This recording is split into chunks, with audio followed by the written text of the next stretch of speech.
এক কৃষক। সে প্রতিদিন মাঠে চাষ করত, গরু ছাগল দেখাশোনা করত। তার জীবন ছিল খুব কষ্টের, কিন্তু সেই ছিল সৎ আর পরিশ্রমী। একদিন গ্রামের মেলায় এক পালোয়ান কুস্তিগির এলেন। তিনি ছিলেন শক্তিশালী, অহংকারী, আর সবাইকে দেখাতে চাইতেন যে তিনি গ্রামের মধ্যে সেরা।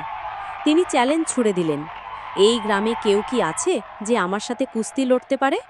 সবাই ভয় পেল, কারণ পালোয়ান খুব শক্তিশালী।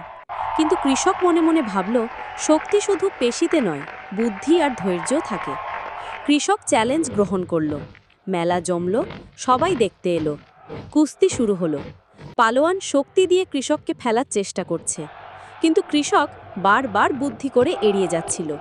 কখনো ঝটকা মেরে, কখনো দ্রুত পাশ কাটিয়ে কৃষক পালোয়ানকে ক্লান্ত করে ফেলল। শেষে পালোয়ান হাঁপিয়ে গেল, আর কৃষক ছোট্ট একটা কৌশলে তাকে মাটিতে ফেলে দিল। গ্রামবাসী আনন্দে চিৎকার করে উঠল, বাহ, শক্তির চেয়ে বুদ্ধি বড়। পালোয়ান লজ্জা পেল, আর কৃষক বিনয়ের সাথে বলল, শুধু বল আর অহংকার নয়, পরিশ্রম আর বুদ্ধি মানুষের প্রকৃত শক্তি। ভিডিওটি ভালো লাগলে লাইক, কমেন্ট, শেয়ার করে পাশে থাকবেন। এই রকম আরও মজার মজার ভিডিও পেতে চ্যানেলটি সাবস্ক্রাইব করে বেল আইকনটি বাজিয়ে দিন।